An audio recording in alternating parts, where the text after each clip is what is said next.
10월 23일 금요일 말씀 묵상 시작하겠습니다. 안녕하십니까? 한승아 목사입니다. 오늘 우리가 함께 나눌 본문은 시편 33편입니다. 오늘 시는요, 모든 피조물과 역사를 지배하시는 하나님을 선포하며 그 하나님을 찬양하는 시입니다. 야곱의 이름이자 구약의 하나님 나라의 이름인 이스라엘은요, 하나님이 승리하신다라는 뜻을 가지고 있습니다. 그러나 하나님이 승리하신다라는 이름에 걸맞지 않게요, 구약의 이스라엘의 역사는 마치 패배의 역사요, 패망의 역사처럼 보입니다. 아울러 구약의 이스라엘 사람들 하면 불순종이 떠오르죠. 마치 약소국인 우리나라가 늘 강대국들 사이에 끼어서 눈치를 봤던 것처럼요, 이스라엘 역시 늘 강대국들 사이에서 눈치 보기 일쑤였습니다. 결국 남유다 말기에는 이집트와 바벨론의 눈치를 보다 바벨론에게 멸망당했죠. 고대 근동의 전쟁은 신들의 전쟁이었습니다. 따라서 이스라엘의 멸망은 곧 하나님이 바벨론의 신에게 패배한 것처럼 보일 수 있었습니다. 그러나 이 세상의 유일한 신은 하나님 한 분이며 전쟁의 신도 오직 하나님 한 분이십니다. 그러면 전쟁의 신이자 온 역사의 주인이신 하나님의 나라인 이스라엘은 왜 멸망했는가? 라는 질문을 할 수가 있겠죠. 그 질문에 답하는 책이 바로 구약의 선지서들입니다. 하나님은 선지서에서 바벨론이나 이집트가 강해서 이스라엘이 멸망한 것이 아니라요, 이스라엘이 하나님 말씀에 불순종해서 멸망한 것이라고 분명히 말씀하십니다. 아울러 당시 이스라엘을 멸망시켰던 아수르나 바벨론은요, 하나님의 백성인 이스라엘을 정신 차리게 하는 하나님의 몽둥이였다고 말합니다. 즉 이스라엘의 멸망은요, 하나님께서 능력이 없어서가 아니라요, 하나님 말씀대로 살지 않았던 이스라엘의 불순종 때문이었습니다. 실제로 북이스라엘이나 남유다의 멸망기에 이스라엘의 모습을 보면요, 그들이 도대체 하나님 있는 백성 맞나 싶을 만큼 예배와 삶이 엉망이었습니다. 오늘로 치면 일반 성도인 이스라엘 백성만 눈 멀고 저는 그런 가증한 제물로 제사를 드렸던 것이 아니라요, 백성의 신앙을 지도해야 할 제사장까지 부패하고 더러운 제사를 드렸습니다. 또한 지도자들은요, 부정 축제로 제사를 늘렸고요, 상인들은 저울추를 속였습니다. 고리대금업이 성행했고요, 인신매매당까지 있었습니다. 게다가 말라기 시다이는요, 이방의 젊은 여인들에게 반해서 본처를 버리고 세장가를 가는 일이 앞집, 뒷집, 옆집에서 일어났습니다. 이처럼 멸망기의 이스라엘은요, 반듯한 양심을 지닌 세상 사람들만도 못한 삶을 살면서요, 솔로몬이 지었던 웅장한 성전에서 제사를 드리고 있으니까 자기들은 하나님 잘 믿는다고, 그래서 괜찮을 것이라고 착각했었습니다. 이런 이스라엘의 잘못된 신앙과 삶에 매를 대신 사건이 바로 바벨론에 의한 멸망이었습니다. 이러한 구약의 역사 때문에요, 우리는 구약의 이스라엘 하면 불순종, 불신앙이 떠오르는 것입니다. 그런데 여러분, 다른 한편으로요, 오늘 본문과 같은 이런 시편을 보면요, 구약의 이스라엘의 신앙이 어찌 이리 깊을 수 있는가라는 질문이 듭니다. 어찌 보면 하나님께서 온 세상 역사를 주관하시는 분이라는 사실은 예수님께서 오신 이후에야 증명되었다고 할 수 있습니다. 구약의 선지서들은 하나님을 대적한 나라들의 멸망을 예언했습니다. 특히 당시 강대국이었던 바벨론이나 이집트에게는요, 너희들 힘자랑하지 마라, 너희들은 이스라엘을 정신 차리게 하는 하나님 손에 든 몽둥이에 불과하다, 너희들이 하나님이 이스라엘을 때리라는 만큼 때린 것이 아니라 너희들 마음대로 때린 것으로 인해 하나님을 대적한 것으로 인해 다 망할 것이라고 예언했었습니다. 아울러 구약의 불순종한 이스라엘에게는요, 지금은 너희의 불순종으로 인해 이 하나님 나라가 멸망하는 것 같지만 그렇지 않다. 하나님의 때가 되면 하나님께서 친히 하나님의 나라인 이스라엘을 다시 회복하실 뿐만 아니라 아예 새로운 하나님 나라, 즉 새로운 이스라엘을 세우실 것을 약속하셨습니다. 그리고 그 약속은요, 몇백 년의 세월이 지난 후에 예수님이 오신 이후 이루어졌습니다. 그리고 구약의 선지서들이 멸망을 예언했던 그 망하지 않을 것처럼 강력한 힘을 자랑했던 나라를 역시 전부 역사의 뒤안길로 사라졌습니다. 그리고 그런 역사는 구약시대가 지난 뒤에 증명되었죠. 예수님 오신 이후로부터 2000년이나 지난 우리들이야 이미 일어난 실제 세계 역사를 통해 하나님께서 역사의 주인이시구나 하는 것을 보고 깨닫게 됩니다. 그러나 하나님이 역사의 주인이시라는 것을 구약 선지서 당시의 사람들은 말로만 들었을 뿐이지 실제 경험하고 볼 수는 없었습니다. 물론 구약의 이스라엘 사람들은요, 믿음의 선조들로부터 태초에 하나님께서 세상을 만드시고 또 노아 홍수를 비롯한 그 이후 역사를 주관하셨다는 말을 계속해서 들어왔을 것입니다. 그러나 그 구약의 이스라엘 사람들이요, 오늘처럼 책이 발달하거나 아니면 인터넷이 발달하거나 해서 실제로 그랬던 어떤 증거를 손에 쥐기는 쉽지 않았잖아요.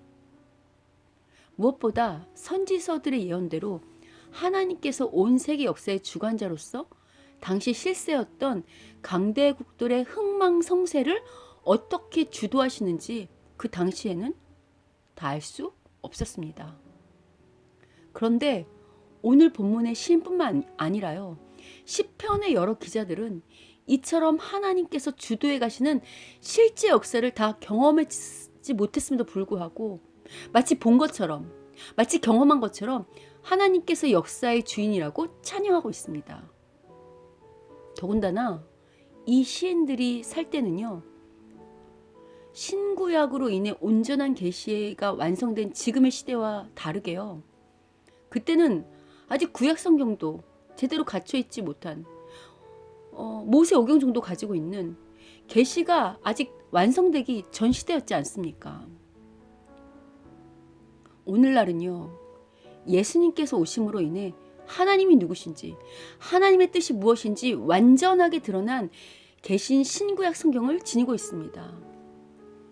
그럼에도 여전히 이 계시에 드러난, 이 성경의 계시에 드러난 말씀과 상관없이 하나님을 미신처럼 믿고 있는 종교인들이 판을 치는 이 시대와 달리요, 하나님이 누구신지 제대로 이해하며 찬양하는 시편의 시인들을 볼 때마다 감탄이 절로 납니다.